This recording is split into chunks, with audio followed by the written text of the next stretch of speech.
Hello, hello, good morning. There we go. Make sure that's off. This is on. We have to address DP first here for a little bit. Because I saw something sketch in the Pittsburgh Post-Gazette. There's this article that came up that said, Kennywood bolsters security as it greets season's first guest. So they boost their security, right?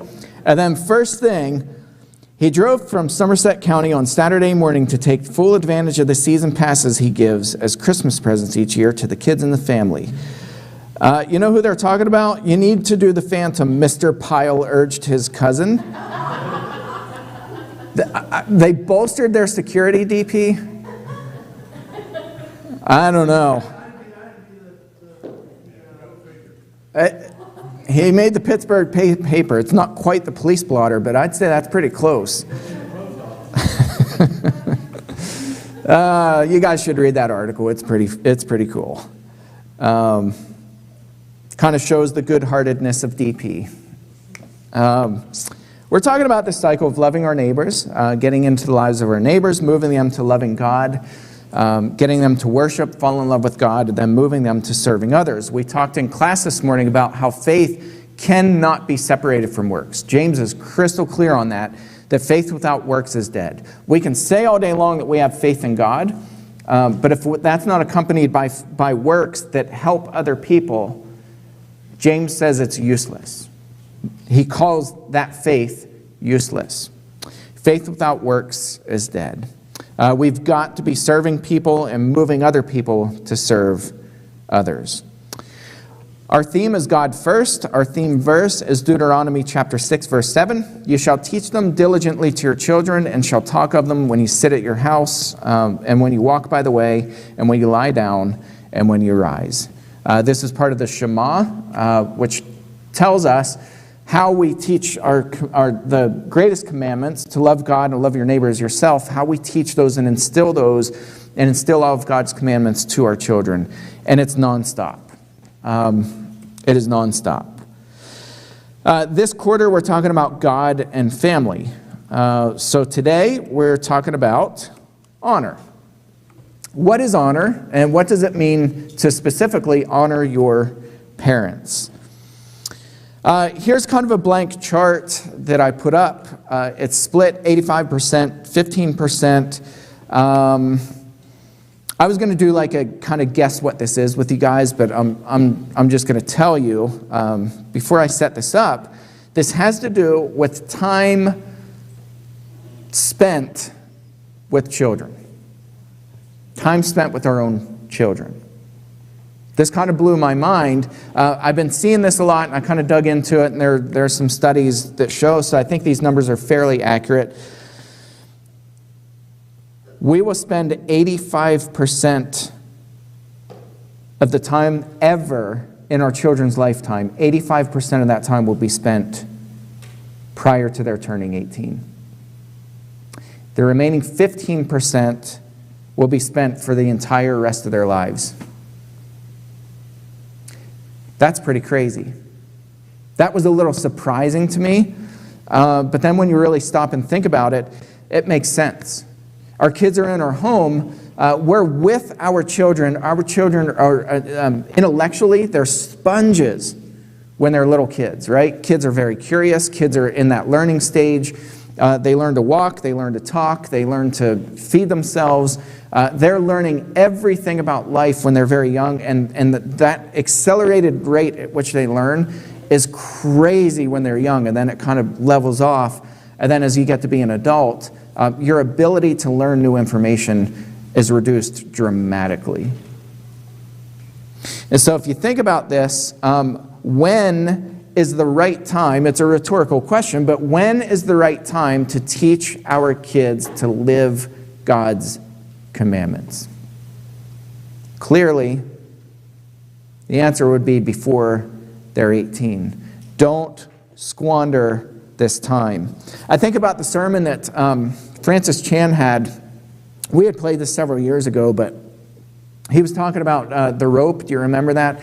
He had this big long rope up on stage, and he had a piece of tape about 2 inches long.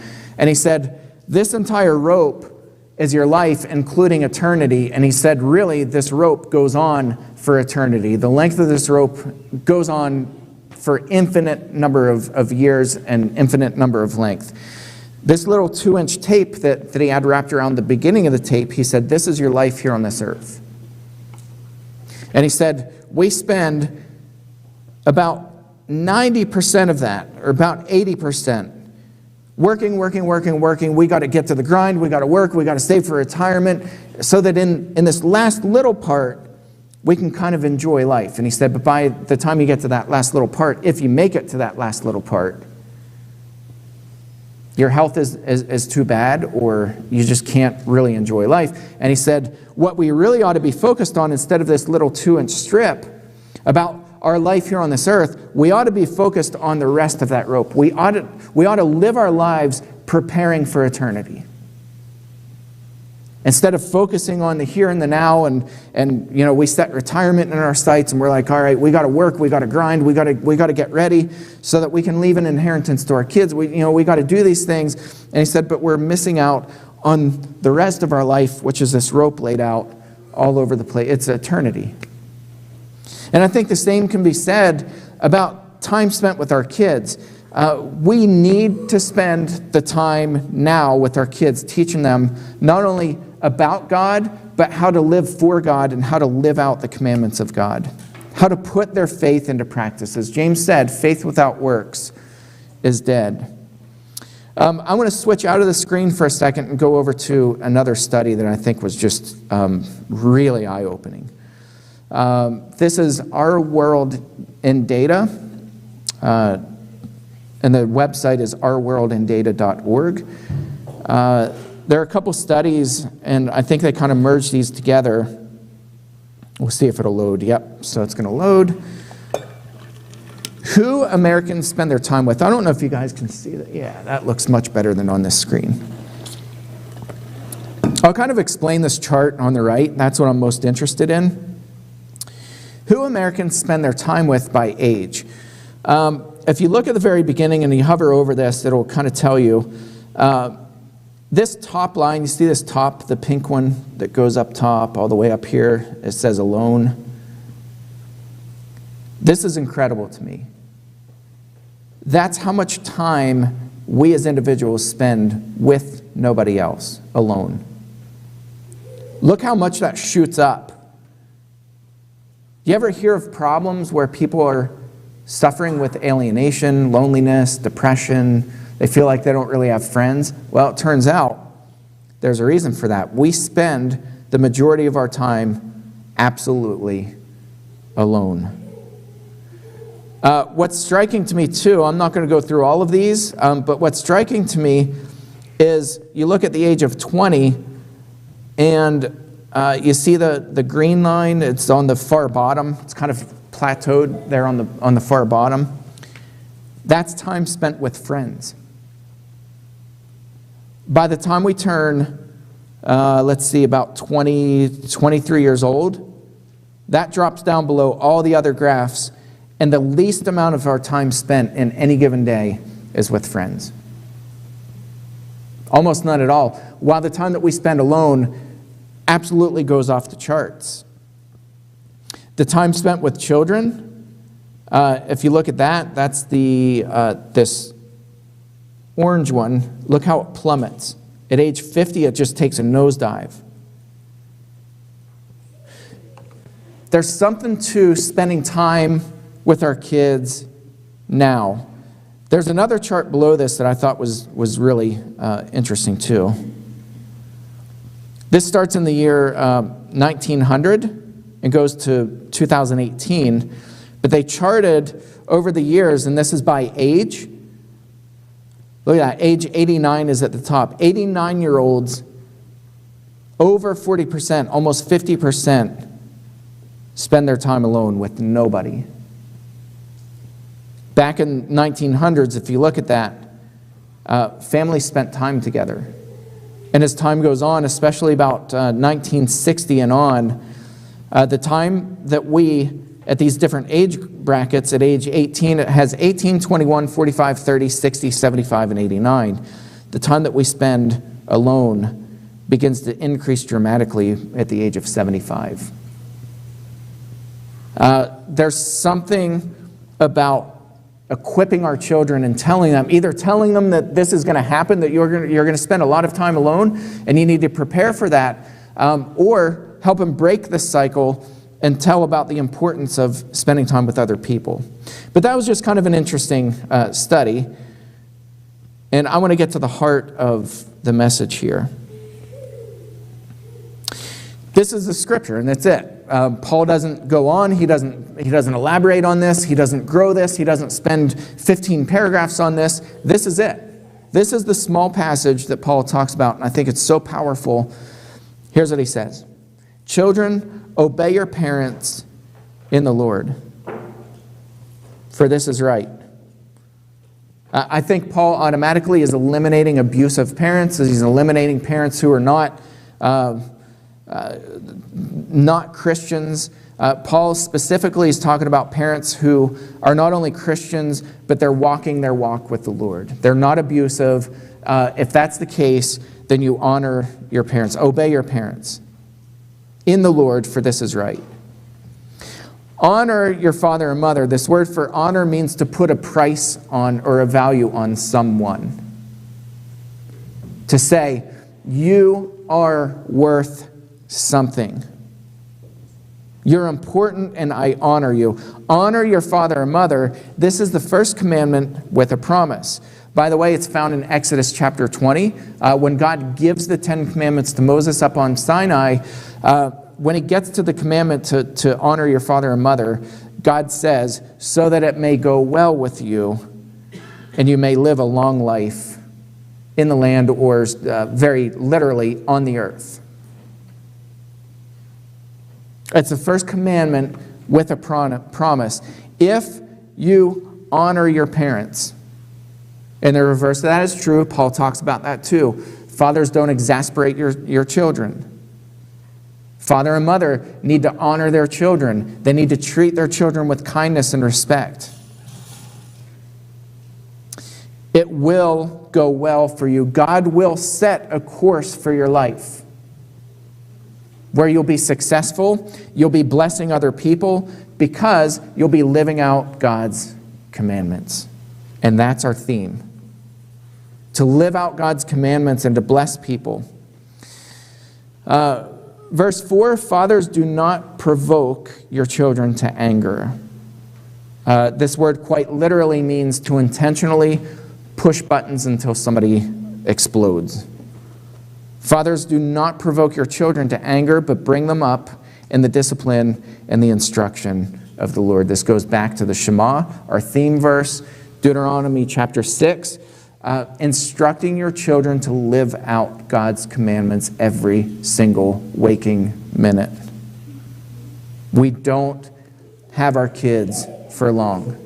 Some of you adult parents with adult children, not adult parents, some of you parents, naturally you would be an adult as a parent, but you parents who have now adult children, you realize, oh my goodness, that time with my kids when they were under my roof and under my care, it went that quickly, didn't it? It went quick. I saw a friend of mine from college. She posted a picture of her kid on Facebook just the other day. She posted a picture, I think it was yesterday. She posted a picture and she said, time is a thief. It was a picture of her kid from a few years ago when he was just a little boy. Now he's a young man. It happens quickly. So while we have our children under our care and under our roof, now is the time to teach them, instruct them, show them how to do good. I want to brag a little bit, again, on this congregation. I love that our kids spent the first part of this morning down packing Magi boxes for kids in countries that are underprivileged, stricken with poverty. I love that the parents participated with their kids in buying things. Some of you guys went to the store together. I know Natalie took the kids to the store. They did this together. And I think it's so cool. And I think that's what the scriptures are talking about. Show your kids how to live out the commandments. And children, honor your father and mother. Place a value on them and say, we honor you and we obey you in the Lord. When we do this, I think the results kind of speak for themselves. It goes back to last week's sermon. We plant the seeds. Somebody else will pour water on those seeds. God will allow the growth. And I mentioned this morning during class, I'm so proud and honored to say that we kind of planted a couple seeds out there. We mentioned when there was a need with Julian in Haiti. He needed a motorcycle to get food and medication to sick and dying people, hungry people. We set a goal of 3,000, which was 1,000 above what he actually needed. We overshot that very quickly in a matter of I think it was 2 weeks. We overshot that to 3,400. And so what we were able to do is I coordinated with my sister Steph. We kind of negotiated back and forth, and we said, all right, we want this amount to go to the motorcycle. This amount goes to you and your family. Take care of your family. And this amount, which was the amount of $1,000, which is huge in Haiti, that goes to the needs of the community, to buy food, medication, to feed starving people. So quite literally, you guys directly were involved, whether you passed word on, whether you gave money yourself, you guys were directly involved in taking care of people's needs. Lives will be saved. This is not an exaggeration. Lives will be saved because of that money that was sent. It was sent last week on Monday. It officially got received on Friday. So it was a process. I told Brent on Wednesday, I was like, I just spent 2 full days going back and forth between these money wiring organizations. We won't name names because I might go off on a tangent. But the money it's there, it's available, it's in his hands. He said, I will send updates. And he said, I can never thank you guys enough. And he kept saying, God is good. This is what it looks like. Involve your children in these things constantly. Teach them how to live out the commandments. Teach them, show them, invite them into helping other people. And that cycle, if you remember, teach them to love your neighbors, love God, and to serve others. When we do that, I promise God will bless it. God is blessing this congregation and people through this congregation like crazy, and I love it, and it gets me excited every single time. That's your message this week. Be encouraged, go out, help people, show kindness to people, and spend time with your kids, both in the Word and living out the Word.